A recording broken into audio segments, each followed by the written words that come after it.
The air always feels heavy just before the rush begins. You know the feeling.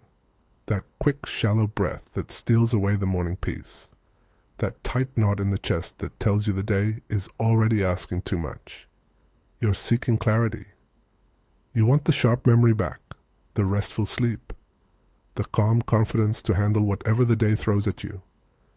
You might worry it requires some complex medication, or an expensive new technology, or hours of difficult, quiet meditation you just can't manage. Forget all that noise. I'm a physician. I specialize in the architecture of the aging mind. I know the wiring, the systems, and the pressures that hit us hardest after 60. But I'm also a scriptwriter. I know how narrative works, how the environment around you writes a script for your anxiety, your memory, and your focus. The secret to true mental strength and stability after 60 isn't about adding complexity. It's about subtraction.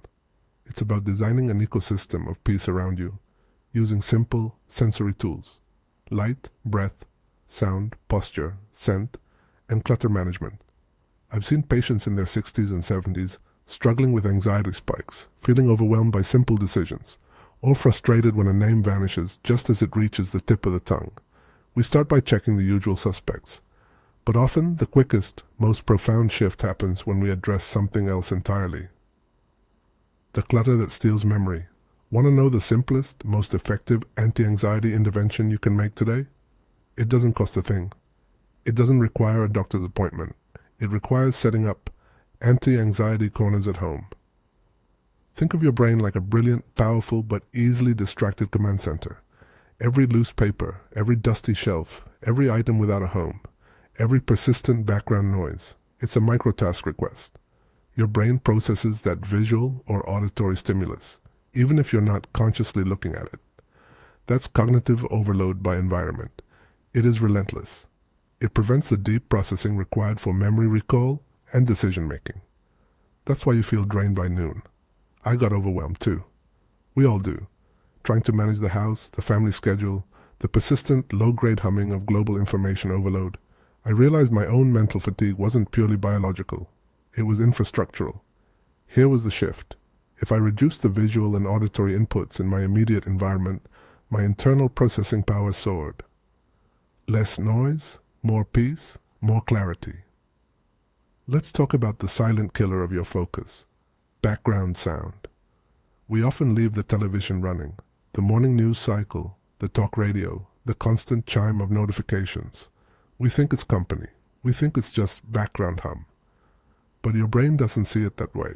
It's constant, irrelevant data that needs filtering. That filtering mechanism wears down your prefrontal cortex, the part of the brain crucial for executive function and short-term memory. Silence in the room sharpens the mind.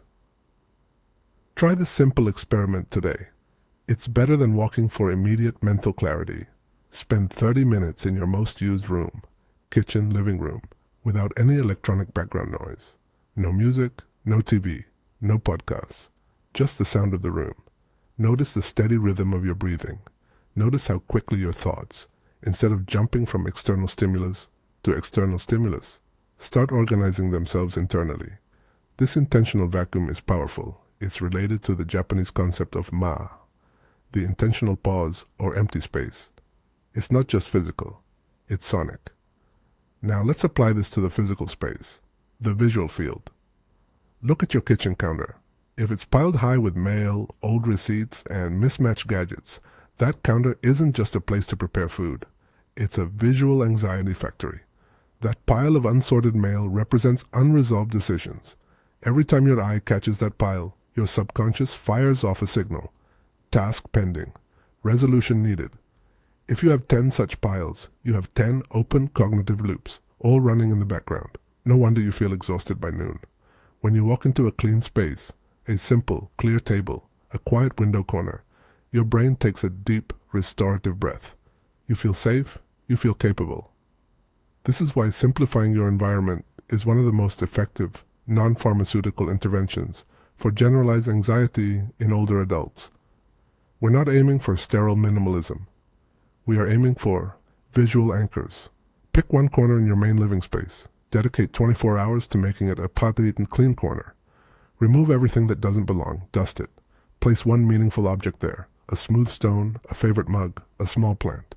Keep that corner perfectly clear. That corner becomes your mental rest stop. Whenever you feel overwhelmed, look at it. Let your gaze rest on the clean lines and the single focus object. This is a small dobeyente. 33 minutes that restore calm faster than meditation. For beginners, because it uses the immediate environment to signal safety and order to the nervous system. This isn't just about feeling better. This is neurological architecture. When the visual field is simplified, the brain allocates more energy to storing and retrieving actual memories, instead of constantly managing environmental chaos. When you deliberately reduce visual overstimulation, you are performing microsurgery on your anxiety levels. You are telling your brain decisively, the environment is predictable. You can rest.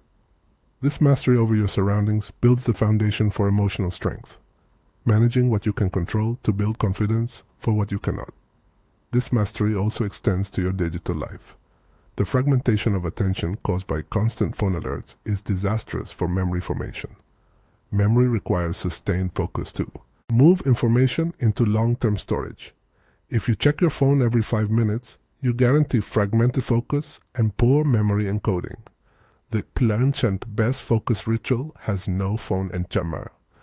Attached period. When you are performing a task that requires mental clarity, like reading, budgeting, or having a conversation, put the phone in a drawer, out of sight. Give yourself 30 minutes of deep, uninterrupted attention. You are training your attention span just as you train a muscle. Now, let's transition into how this mental hygiene impacts sleep. The bedtime ritual: light, breath, and fruit. Sleep is the ultimate clarity machine. It's when your brain cleans house, consolidates memories, and processes emotional events, so you wake up lighter, less reactive, and remembering the details. But many of us sabotage sleep hours before we even get into bed. Mistake number 1. High-intensity, bright blue light in the evening. That iPad, that TV screen, the bright overhead lights. Blue spectrum light, even ambiently, suppresses melatonin production, making it harder to initiate deep restorative sleep. The solution is simple and sensory. Change the narrative of your evening. About 2 hours before you want to sleep, dim the light significantly. Switch to low wattage, warm spectrum lighting, yellows and reds. Use a small lamp instead of the overhead fixture. The environment should feel like a quiet room, ready for rest.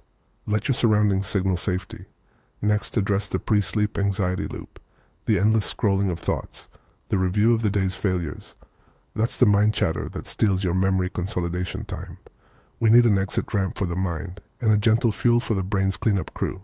Try this simple, supportive habit. Fruit before bed for calm dreams. Not a heavy meal, not processed sugar, but a small serving of slow-release carbohydrate and hydration. A handful of tart cherries, which contain natural melatonin. A small banana or a few slices of apple. This provides the gentle, necessary energy for your brain to conduct its cleanup cycle effectively, without spiking blood sugar or overworking digestion. It's a signal to the nervous system that the energy stores are safe, allowing you to relax into deeper sleep. But the real magic happens with your breath. It is the cheapest, fastest, most reliable remote control for your nervous system. Before your head hits the pillow, dedicate 5 minutes to the Pilisixti, steady breath ritual. Lie in bed. Turn off everything. No phone, no book, just silence. Close your eyes. Place one hand lightly on your belly. Inhale slowly through your nose, counting to 4. Feel your belly rise, like a balloon inflating. Hold for a count of 4. Exhale slowly through slightly pursed lips, counting to 6 or 7, letting all the air drain out completely. This longer exhale is the physiological key. It activates your vagus nerve, which immediately signals safety and rest to your entire system. Do this for 5 minutes. You're not trying to stop thinking.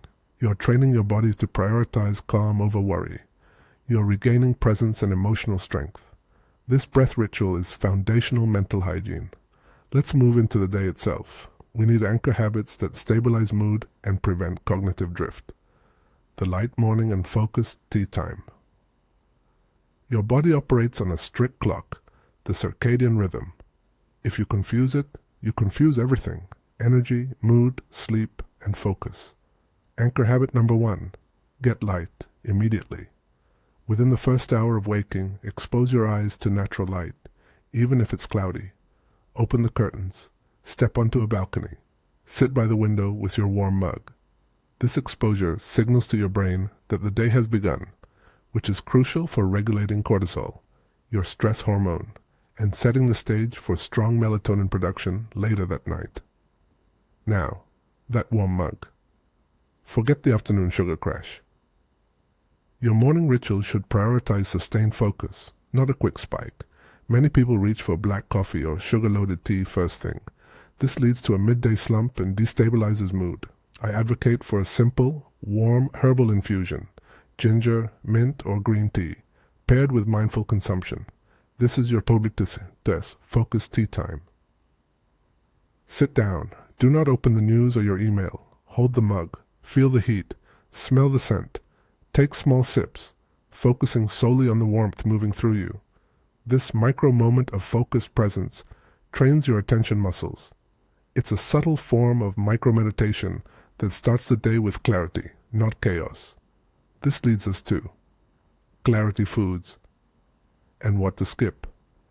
If you want sustained cognitive energy, forget complex, expensive superfoods. Focus on stability. What to skip. Excessive sugars and refined white carbohydrates, especially in the mid-morning.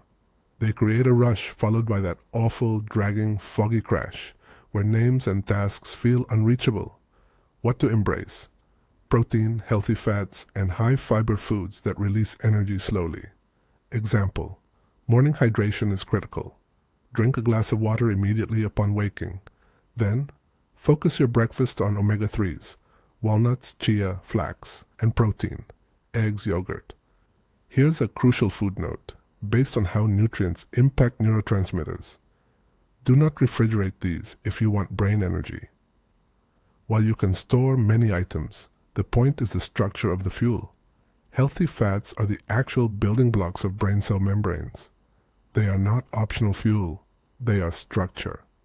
Ensure every meal contains healthy fats, nuts, seeds, fish, olive oil, to stabilize mood and support memory retrieval.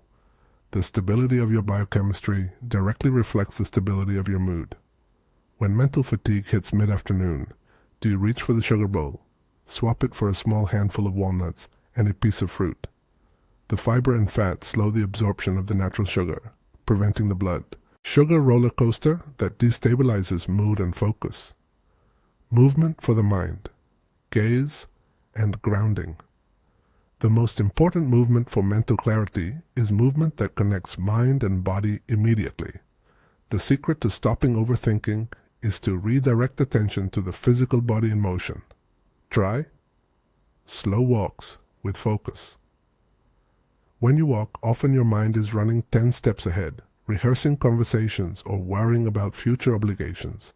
That's mental load. Next time you walk, dedicate your attention to 3 things, in sequence, for 30 seconds each. 1. The gaze. Look 10 to 15 feet ahead of you. This steady gaze helps stabilize your vestibular system, which is deeply connected to your sense of spatial awareness and internal calm. 2. The foot. Feel the connection. Notice the heel strike, the roll through the arch, the push-off from the toes. Feel the ground. This grounding technique is immensely powerful for silencing internal noise. 3. The sound. Tune into one specific environmental sound, the birds, the wind, the distant traffic. Keep your focus there for 30 seconds, then cycle back to the gaze. This rhythmic redirection of focus is a form of walking meditation. It takes the energy normally wasted on rumination and channels it into present awareness. It's incredibly effective at reducing anxiety and improving short-term memory encoding because you are fully present for the moment. Even if you are confined to your home, you can practice the chair rituals. Sit in a stable chair, feet flat on the floor. Pay attention to your posture, shoulders back, spine elongated. This physical adjustment changes the physiology of your breathing, allowing for deeper diaphragm engagement. Gently roll your shoulders back and down. Hold the breath for a moment. Exhale, feeling the weight of your body settling into the chair. This small 60-second ritual is pure anti-anxiety posture adjustment. It reduces physical tension, which often manifests as mental tension. When anxiety hits, your heart races and your breathing becomes shallow. That's the fight or flight response. Your body believes it's in danger. The long exhale in both the chair ritual and the evening breath ritual is a purposeful override. By forcing that deep, slow exhalation, you are giving direct physiological instruction to the nervous system. Abort mission. Stand down. That is immediate autonomy and emotional strength. The autonomy of speaking thoughts aloud. Ruminating silently is a loop. It doesn't find conclusions. It just repeats the anxiety and reinforces the feeling of cognitive slippage. Better than journaling for instant organization is this 3-minute reset. Talk to yourself like this. When a problem or a complex thought arises, stand in front of a mirror or simply talk to the wall. Speak the thought out loud, clearly, as if you were explaining it to a trusted friend. Okay, I need to go to the grocery store. I have to remember milk. And then I have to call Sarah about the appointment. And I want to look up that thing about the new park. The auditory processing loop, hearing your own voice articulate the steps, forces logical sequencing and externalizes the clutter. It organizes the information for retrieval. It's an immediate, proven tool for stopping mental overwhelm and regaining confidence in your organizational abilities. This simple act of speaking thoughts aloud helps you establish eye contact with the self and grounds you in the present reality of the task list, rather than the abstract fear of forgetting. Putting it together, the 10-minute piece sequence. We've covered visual hygiene, sonic silence, food stability, and purposeful movement. Now, let's wrap these elements into a seamless 10-minute ritual you can use anytime the anxiety spikes, or when you need a profound reset. This sequence is designed to be fully grounding and highly sensory. Location. Your cleanest corner, the space you cleared of clutter. Time? 10 minutes. Set a gentle timer. Phase 1. Sensory setup at 2 minutes. 1. Scent cue. Take a tiny dab of a calming essential oil, rosemary for focus, lavender for calm, and rub it between your palms. Cup your hands over your nose and take 2 slow, deep breaths. This ties a physical sensory marker to the start of the calm state. 2. Posture and grounding. Sit upright in your chosen chair or on a stable floor cushion. Feet flat, hands resting lightly in your lap. Close your eyes. Feel the physical connection points, where your feet meet the floor, where your body meets the chair. Let the gravity hold you. Phase 2. Deep breathing and release, 5 minutes. 1. Anchor, breath. Begin the 4 to 6 breath rhythm. Inhale 4, hold 4, exhale 6 or 7. Repeat the steady rhythm. You are the conductor of your own nervous system. 2. Mental release. As you exhale, silently repeat a focus phrase. I am steady, or I am here. On the inhale, visualize drawing in clean, cool air. On the long exhale, visualize releasing the tension, the noise, the clutter. Release the tension in your jaw, your shoulders, your brow. Let your eyes sink deeper into their sockets. Phase 3. Focused attention and movement. 3 minutes. 1. Micro movement. Gently rotate your head side to side, then roll your shoulders back and down. Slowly stand up without rushing, focusing on the movement. 2. Gaze. Focus. Find your visual anchor, that one simple object in your clean corner. Look at it fully. Notice its color, its texture, its shape. Devote all your attention to this simple object for 60 seconds. 3. Integration. Take 3 final full breaths, feeling your connection to the floor. Open your eyes fully, feeling the light, but maintaining the internal calm. This is 10 minutes that resets the balance, improves focus, and reinforces the feeling of being in command of your environment, not subject to it. It's the simplest form of internal autonomy. Independence isn't about physical strength alone. It's about mental endurance, clarity of thought, and emotional resilience. And that resilience is built not through expensive trips or complex programs, but through disciplined, gentle mental hygiene practiced right where you are. It's possible to age with this balance, presence, and independence. You don't need to rely on complicated protocols or invasive procedures to regain your sense of control. You just need safe routines, simple movements, food awareness, and the courage to reduce the noise, both internal and external. Always respect your limits. Stop if any routine feels uncomfortable. These steps are gentle, designed to support, not strain. Adapt them to fit your energy level each day. If you have existing medical or psychological conditions, consult your professional team before making significant changes to your routine or dietary intake. Your safety is paramount. Here is your challenge. Today. First, choose one calming food swap. Replace a sugary snack with clarity foods, nuts, seeds, fruit. Just one swap. Second, dedicate 10 minutes to the peace sequence. Find your quiet corner and practice the 4-4-6 breathing using the anchor phrase. Take that step toward less clutter, more presence, and steady autonomy. I want to know what you chose. Reply with a habit you'll start today, and tell me what topic, food stability, memory techniques, or sleep depth, you want to explore next. Let's get to work. Start simple. Start now. Your quiet mind is waiting for you.